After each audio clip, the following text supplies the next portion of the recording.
Hello, saver.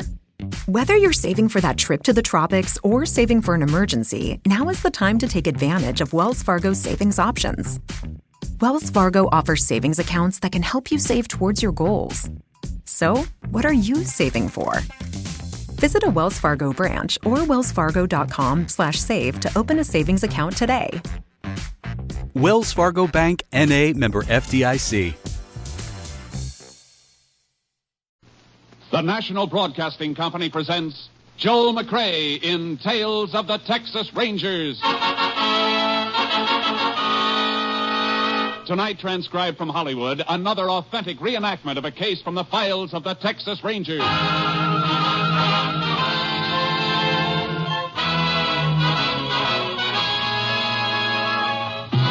Tales of the Texas Rangers, starring Joel McCrea as Ranger Jace Pearson.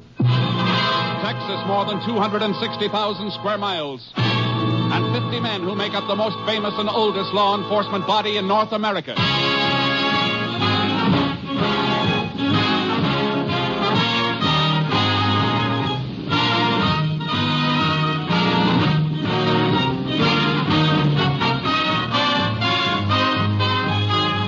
Now, from the files of the Texas Rangers come these stories based on fact.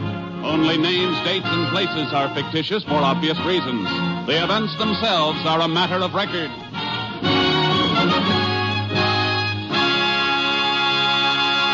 Case for tonight, Loggers' Larceny.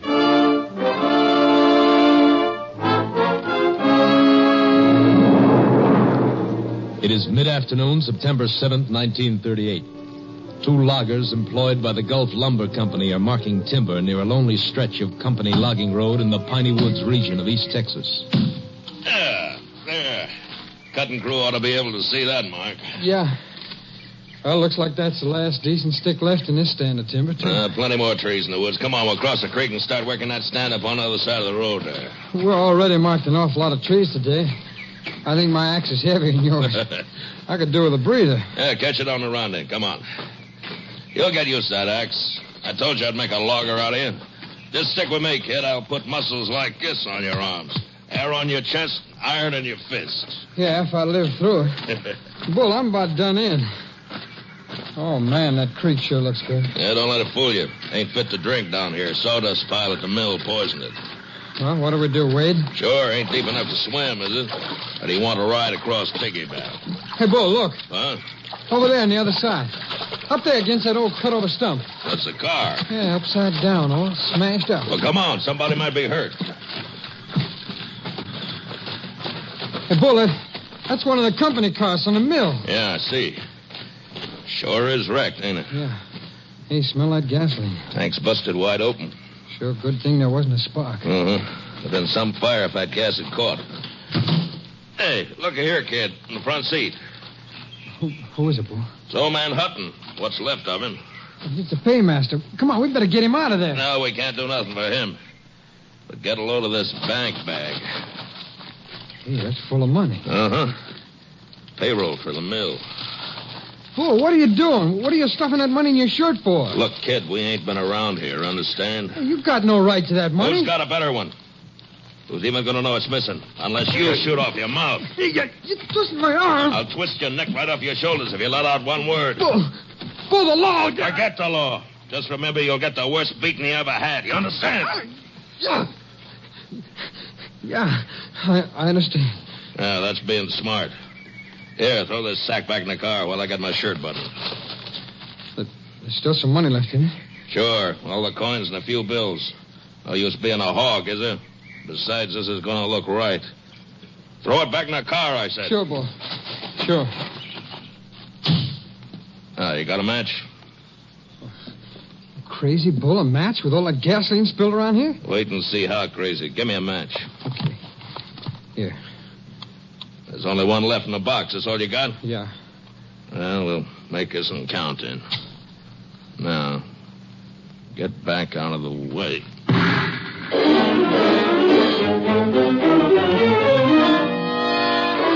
The frantic mill superintendent waited until evening to report the missing paymaster and money.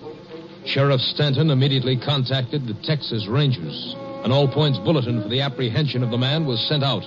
and Ranger Jace Pearson was assigned to the case. He arrived at the mill with the sheriff early the next morning. Here's the mill office, Jace. Might as well start there. The quicker we can get a line on Hutton, the better. Yeah. If he's making a run for it, he's already got a big lead on us. Sure. I've been waiting for you. Meet Ranger Pearson, Mr. Browning. Mr. Browning's the mill superintendent. Howdy, Mr. Browning. Pleased to meet you, Ranger. Anything new here? No. I'm kind of inexperienced at this sort of thing. I sure been waiting for you. The delay's my fault. It was nearly sunup when I met the sheriff. It took time enough for breakfast and to drag the bank teller out of bed. He says your man Hutton left the bank about a half hour after closing time yesterday. Yeah, they waited until the street doors were closed before they started making up Hutton's orders for mixed currency. They usually work it that way at the bank on paydays. $18,000 is a lot of money to count out, you know. Well, we not only know how much money we're looking for, but how much of each denomination. I've got Hutton's list. The bank teller gave me a copy of it. He sure must have slipped out quiet. Not a soul in town saw him after he left the bank. No telling which direction he headed. Would you have a picture of him by any chance, Mr. Browning, to sort of amplify the description we've already sent out? Well, there may be one among his belongings in his shack.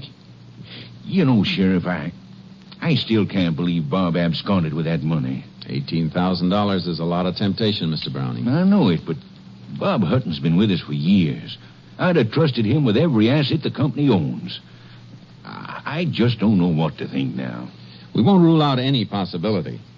Before we go through Hutton's things, I'd like to talk to any of your crew who might have been working near the road yesterday afternoon. Well, Foreman Bull Evans and his helper were marking a stand of timber over by Pine Creek.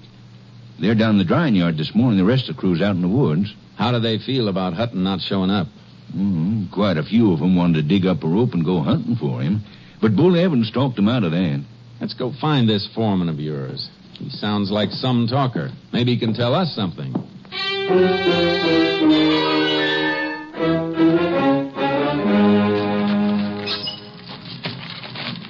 Put your shoulder to the dolly, kid. Here. Yeah, that's good. I will stack this load of sheathing beside that last bunch of 2-bys. Stand them on in and slide them in against the ridgepole there. Okay. This green stuff's as heavy as lead. Stack it up there straight. Want the whole blame rack to come down on top of you? What's the matter with you? You nervous? No, I ain't nervous. Give me a hand, won't you, Bull? Sure. There. Like I told you, keep your mouth shut and nothing will happen to you. Okay. Get that next stick now. Like that? Maybe we'll make a logger out of you yet. Bull, look, here comes the boss and a ranger. Yeah, and the sheriff. So what? Grab that next stick and remember what I told you about talking. Hello, boss. Sheriff, find old man Hutton on the payroll yet? Well, this is Ranger Pearson. Oh, howdy, Ranger. Howdy. Ranger and the sheriff want to ask you and the boy some questions. Well, sure. Glad to help. Hey, kid, hold it a minute there, will you? Yeah, sure. I understand you were working somewhere near the road from town yesterday afternoon. No, we're working a stand over on Pine Creek. Sometimes it was near the road, sometimes it wasn't. Did you see anything of Hutton or the company car he was driving? We didn't see any car, did we, kid? No. Did you hear a car going either way on the road? Yeah, we didn't hear nothing. We didn't see nothing. I'm afraid you're barking up a wrong tree, Ranger. How's that, Bull? Old man Hutton wasn't crazy. He'd seen a chance at a lot of money, and he took it. He never headed back this way from town. You'll pick him up someplace long gone from here. All right, Bull. That's all. Yeah, come on, kid. Let's get back to work. Wait a minute. I haven't talked to your helper yet. Well, Bull told you. We didn't see nothing. I don't know nothing about that money. We're looking for a man right now, son. Not the money he was carrying. Are you as convinced as Bull here that he ran off with the company payroll? Well, are you or aren't you? I don't know nothing about it, I tell you. What are you so nervous about? Well, nothing. I just don't know nothing about it. Look, son, maybe you don't know it, but there's a severe penalty for withholding information from the law in this state. If you do know anything about this case, anything at all, it's your duty to tell the ranger and me now. Well, Yeah? Well, there's a pretty bad turn over there on Pine Creek. Mr. Hutton might have had an accident when nobody was around. Say, that is a possibility, Ranger. That's the worst stretch along the road. And one of those turns is a bad one. Old Bob Hutton could drive that road backwards and blindfolded. He's been doing it for years. Besides, me and the kid come in by the road last night. There wasn't no wreck along at 10. Did you see anything, son? No, there wasn't nothing along the road when we went by. We came out that way this morning, Jace. Wasn't anything inside then either. Well, the area along the creek is an old cutover. Brush has come back thick in spots. The car down in there could be completely hidden from the road. Well, we're going to have to search every inch of the way out from town to eliminate accident as a possibility in this case anyway, Jace. This bad turn out by the creek sounds like as good a place as any to begin with. Yeah, let's get out there and take a look. You mind showing us that cutover, Mr. Browning? Well, not at all, Ranger. I'll get my car and you can follow me.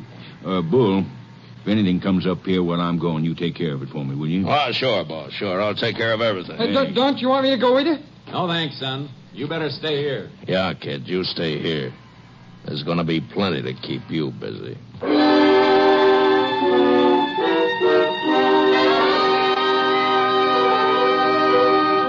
Roadside tracks and broken brush near the bad turn on Pine Creek were so faint we nearly missed them. The car itself was completely screened from the road by brush. It was badly burned and lay upside down on an open patch of grass. The body of its driver slumped near the wheel.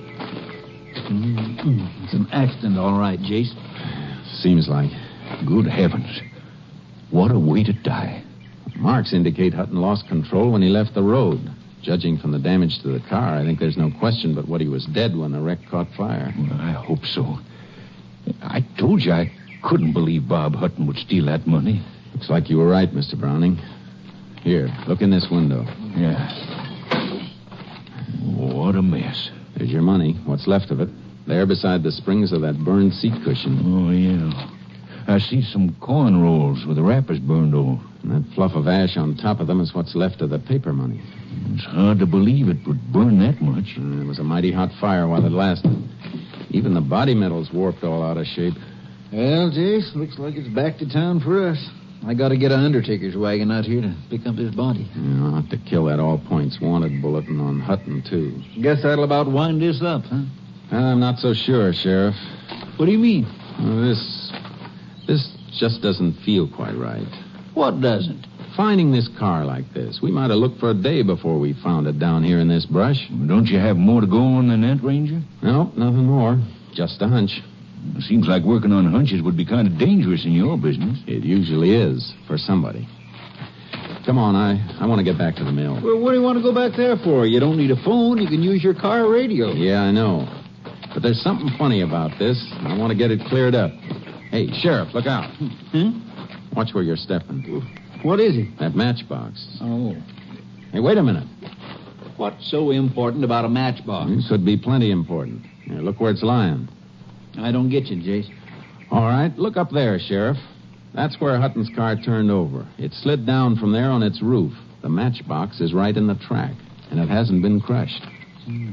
Meaning it was dropped after the wreck. What? That's right, Sheriff. Let's see. It's empty. The last match was used and the box thrown away. Well, used for what, Ranger? What's a matchbox got to do with Bob Hutton's death? Maybe nothing. But even when a car's as badly damaged as this one was, even when it's drenched with gasoline, it doesn't always catch fire. Let's go back a minute. Do you know what you're saying? I think so. You mean somebody could have deliberately set this car afire after the accident? If this was an accident. Oh, but look, Jace, the only possible reason for arson in a case like this would be to cover taking the money Hutton had with him. And it's still there. What's left of it, anyway. I know, Sheriff. There we are. Give me a hand, will you, Sheriff? Sure, Jace. What do you want to do? And see if we can't get what's left of that money out without disturbing the ash around it. I want to send it into the lab. What'll that get you? If any of it's missing, they may be able to tell us.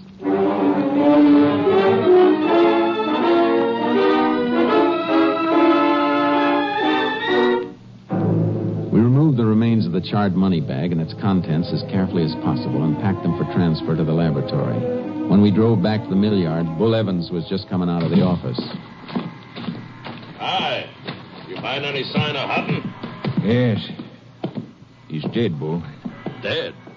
He had an accident near Pine Creek. Just about where that kid suggested we look, too. Well, can you beat that? Where is the kid? I think we'd better talk to him again. Well, you ain't going to get much out of him, Ranger. Why? No, these young punks never look where they're going or what they're doing. He's got himself really bunged up. Where is he? In the first aid room back of the office. I wanted to send for a doctor, but he wouldn't let me. I got him on a cot back there. He don't feel so good. Let's take a look. Come on. You too, Bull. Yeah, sure. Right through there, Ranger. Okay.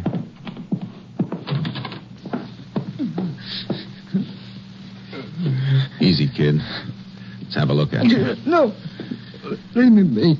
Why, his face is beat to a pulp. Bruises on his ribs and belly, too. What happened to you, son? No, go away. You better answer the ranger, boy. What happened to you? Go on, kid. Tell him what happened. The drying rack. It fell on me.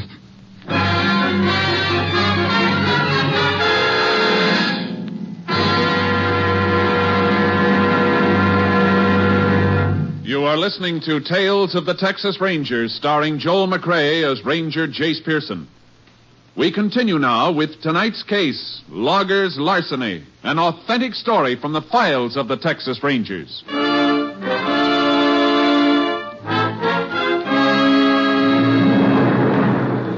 The kid was in no condition for further questioning.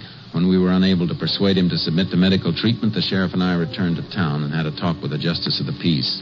The next morning, the sheriff attended Hutton's inquest while I waited in his office for a call from our lab at Austin. It had just come through when the sheriff returned. Sorry to be so long, Jace. Oh, I was comfortable, Sheriff. You got a nice office. Thanks. Inquest over? Yeah. Death by natural causes, I suppose. Yeah, failure of the heart. Doc says Hutton was dead when his car left the road. An out-and-out accident. Oh, look, Jace, it's like the JP told you last night. That matchbox don't mean anything. It could have blown in on those tracks. I guess this isn't my week for hunches, Sheriff. Now, the lab report came in, too. How did it add up? Coins in the bank sack tallied exactly with the withdrawal slip the teller gave us. Oh, how about the bills, the paper money? There were traces of them in the ash. The quantity was small and might indicate some paper money was missing, but it burned so completely the lab couldn't be sure. Yeah, looks like that's that. Yeah. Well, Sheriff, guess I better get started.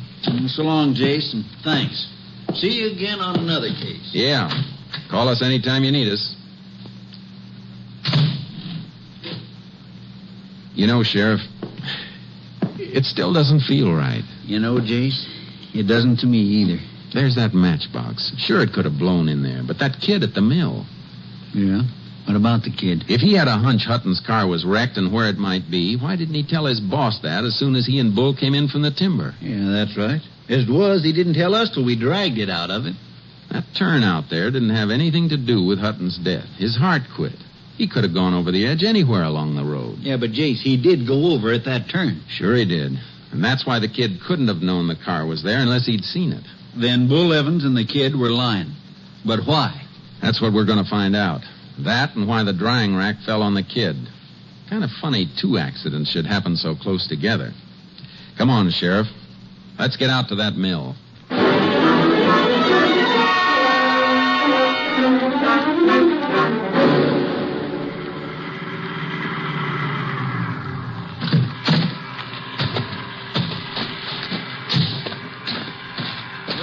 Sheriff, I didn't look for you and Ranger Pearson back. Something new come out? Not exactly, Mr. Browning. Just a few loose ends. I want to talk to that kid who was hurt yesterday. How is he? Oh, apparently a lot better than he looks. How's that? He was up for breakfast this morning. Insisted he was in shape to work. In shape to work? That's what he claimed. That kid was in shape for a hospital. Oh, Bull banked him up. He'd been taking care of him. I guess he ought to know. They around the yard here? Well, Bull didn't figure the kid was quite up to yard work. They went out with a felon crew. Together? Sure. Bull said he'd watch after the kid. Oh, he did, huh? Where are they? Up in the northeast quarter of Section 3 someplace, about 4 miles out. Come on, Sheriff. We better get out there. That kid was in no condition to work. Well, you can't make it in a car. We haven't got our access road to that section finished yet. You got any horses here? Yeah, the one I use for making my rounds of the cruise is saddled up out back. Bring it around for the sheriff. I'll get my horse unloaded from the trailer. Right away, Ranger. Come on, Sheriff. Get on the other side of that end gate, will you? Sure. You think that kid's in any danger, Jace? What do you think? I'm beginning to think so. So am I. Oh, back out, Darcy. Steady, boy. Easy, boy. Here you are, Sheriff. Stirrups ought to be about right. Thanks, Mr. Browning. Now, you take that work road at the corner of the yard. You begin to hit some of the crew out at the end of it. They can tell you just where Bull and his helper is. Thanks. Let's go, Sheriff. Come, Charlie. Come on, pick him up, boys.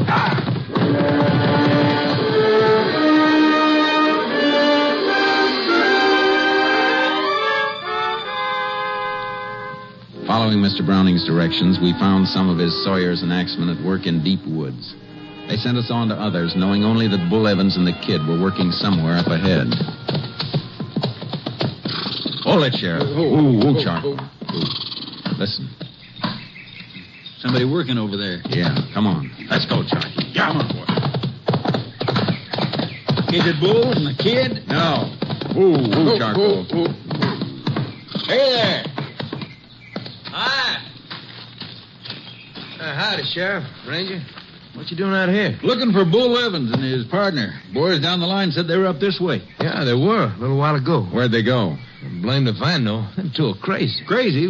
What do you mean? That Bull was working over there. You can see the cut he was making. Uh-huh. The kid wasn't worth much, bunged up the way he was, so he was just fooling around, kind of grubbing out a little brush. Well, Bull come over to bum a smoke off of me, and when he turned around, the kid was gone. Gone? Yeah. Slipped off in the brush. Bull hollered for him. When he didn't get no answer, Bull took right off after him, swearing fit to make old Paul Bunyan turn over in his grave. How long ago? 10, maybe 15 minutes ago. Come on, Sheriff. Hey, look, what is all this? Tell you later, son. Come on, let's go. Lift him, Charlie.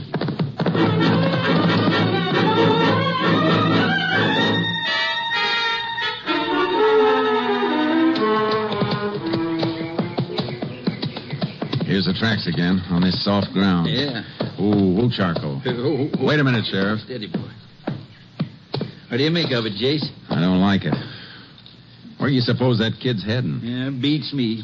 Wherever it is, he's sure heading there in a straight line and hard as he can go. Yeah, with Bull apparently right behind him. Makes about as little sense as that drying rack falling on him yesterday or Bull talking him into reporting for work this morning. What's between the two of them? That's what we got to find out. Tracking us too slow. We're losing too much time. That's pretty thick timber ahead. It ought to slow him up some. Won't be much to follow when we get in there in those pine needles either. Jace, maybe we better split, sort of spread out. That way we'll be... Hey, hear that? Somebody in there's got a gun. Come on. Get up, Charcoal. Come, go. You know, I'm betting it's Bull. Sounds like the shots are in the middle of that timber stand. It's a bad place to work blind, Jace. Yeah. You might miss him complete in there. Possible. Look, Sheriff. You cut around the timber the other edge in case somebody breaks out in the clear in that direction. I'll head straight for the sound of those shots. Try to box him in, huh? Worth a try. Come on, Charlie. Come on, Timber Horse. Let's go.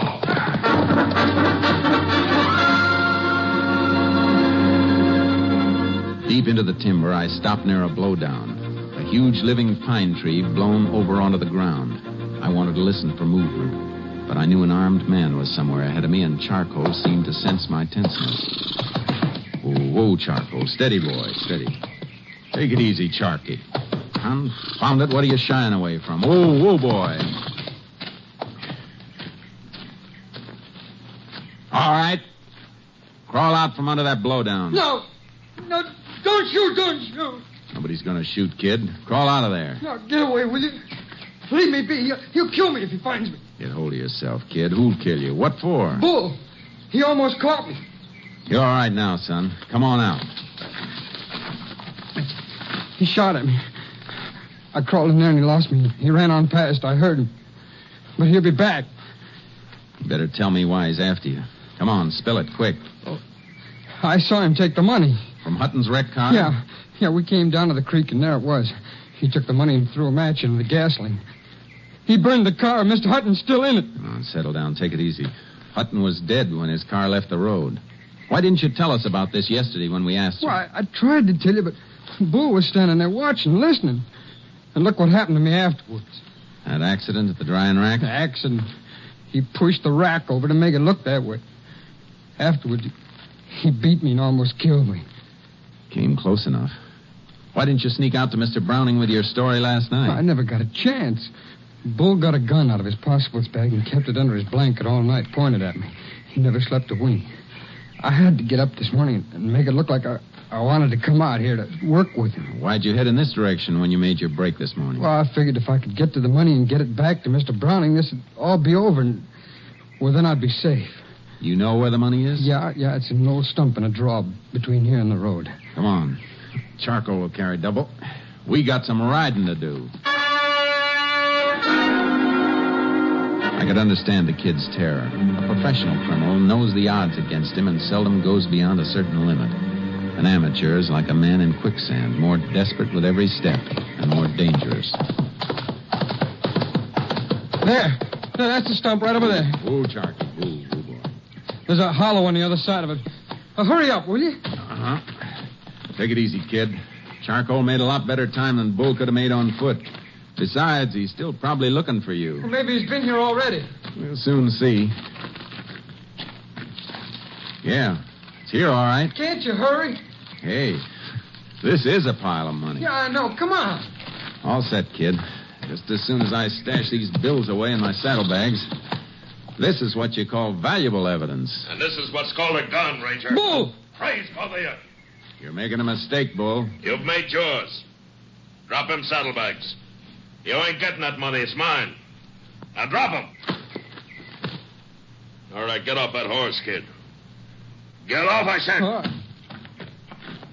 right. Now start backing away from my money. Both of you. I told you I'd kill you if you opened your mouth, kid. Now it's going to be both of you. You hurt, kid? No. No, are you okay? Yeah. Bull's gun just didn't shoot very straight. Boy, yours sure did, and fast. That's what a spring clip holster's for, son. Jace! Jace! Ho, boy, ho. Everything all right? Yeah, for everybody but Bull. He's dead? Kind of. What was the deal, Jace? Did he have some of the money from the wreck? Show him what's in the saddlebags, kid. All right. Here, Sheriff, take a look. Looks like he had it all. How deep was the kid here in with him? I reckon that's something the court will have to judge on the evidence. Here, give me a hand, Sheriff. We'll hang Bull across your saddle. He's got one last ride coming.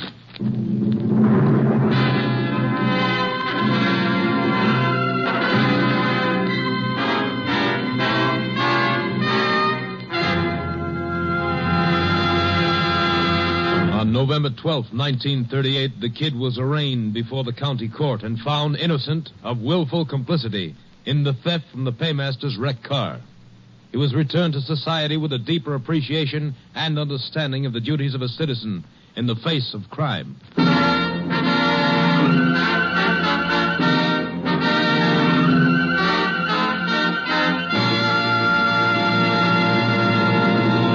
And here again is the star of our show, Joel McCrea. You know, we're awfully grateful to you people for the nice letters you've sent in. It makes you feel good to know that there's some folks who just want to let you know that they're all for you and that they like your show. I know it's kind of an effort to sit down and write a letter or postcard to a voice hundreds of miles away, and that's why it would be downright ungrateful if we didn't thank you for your trouble. It's really a compliment. There's a little story I ran across about a ranger I thought you'd like to hear before we say goodnight. I thought it was kind of funny.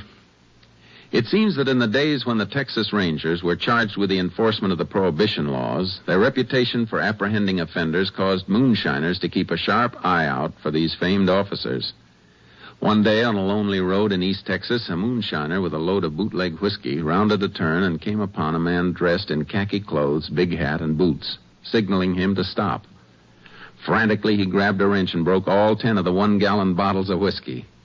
Turning to the man in the road, he called, "You can't arrest me, Ranger. You ain't got no evidence." "What do you mean, fellow?" replied the Texas Ranger. "I have a flat tire. Can you loan me your jack?" Good night, folks. See you again next week. Next week, Joel McCrea in another authentic reenactment of a case from the files of the Texas Rangers.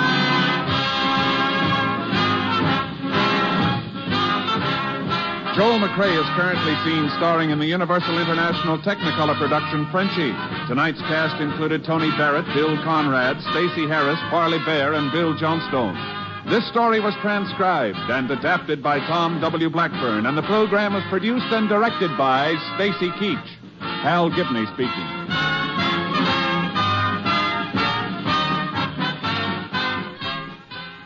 Three chimes mean good times on NBC. Monday is for music, the best in music on NBC. Tomorrow evening, the telephone hour brings you contralto Marian Anderson as guest soloist. And for a melodic blend of light classical and classical music, you're invited to the second concert in a new Monday evening series by the Boston Pops under the baton of Arthur Fiedler.